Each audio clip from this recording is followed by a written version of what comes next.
During the time of Umar ibn Khattab radiallahu anhu, there were two men who brought in a young boy dragging into the courthouse. So Umar ibn Khattab radiallahu anhu, he asks him, what is this? What is going on? Why are you dragging him into the courthouse? They say, this boy, he killed our father. Umar ibn Khattab, he asks him, did you really kill their father? The boy says, yes, I did kill their father, but it was by accident. My camel, it used to tread on their property. So one day, their father took a rock and hit the camel in the eye. And I saw the camel suffering, and it made me furious and aggravated. So I took a rock and I threw it at the father. It hit him in the head and he died. So Umar ibn Khattab radiallahu anhu, he asks the two brothers, will you forgive this young boy for this accident? They say, no, we want qisas, we want retribution. So Umar ibn Khattab radiallahu anhu, he asked the young boy, do you have any last words, any last wishes, any last requests? And the young boy says, yes. My father passed away and I have a younger brother. And my father left some money behind for my younger brother. I would like 3 days to go and retrieve this wealth from a hidden place, so that I can make sure my brother gets it when I die and pass away.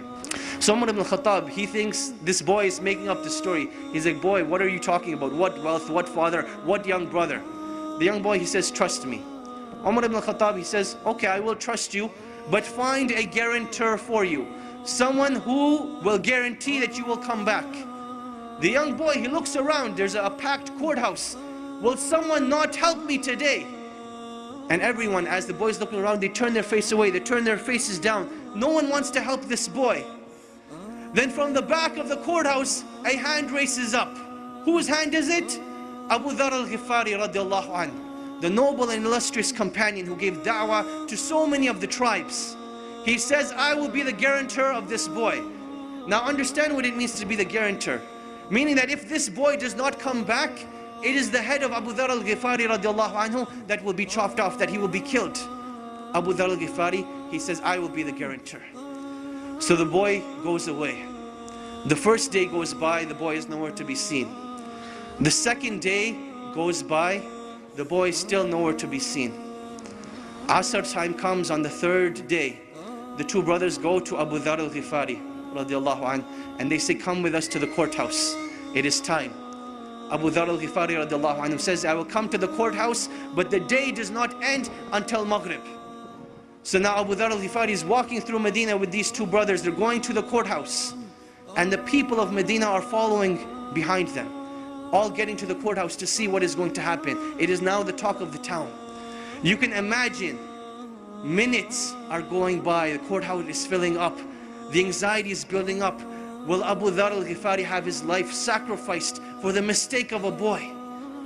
And literally minutes before the adhan of Salatul Maghrib, the boy rushes in.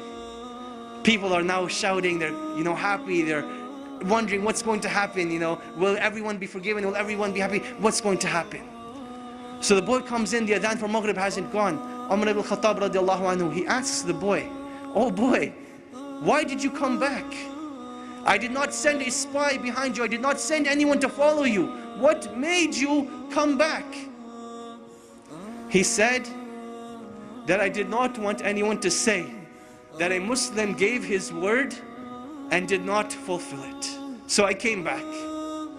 Umar ibn Khattab, he turns to Abu Dhar and he says, oh Abu Dhar, what made you want to be the guarantor of this boy?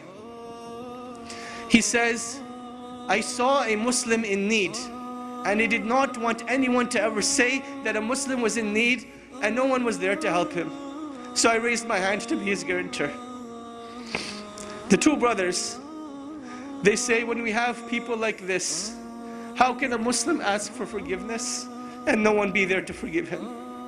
So they forgave the boy, and the boy was forgiven. This was the legacy of Islam. This was the code of conduct. This is why during the Khilaf of Umar ibn Khattab, they were able to reach the border of China all the way to the south of France, because they had strong relationships with Allah. They did things with ihsan, and they lived with the code of conduct of Islam. And this is when Allah subhanahu wa ta'ala will restore the izzah of this nation.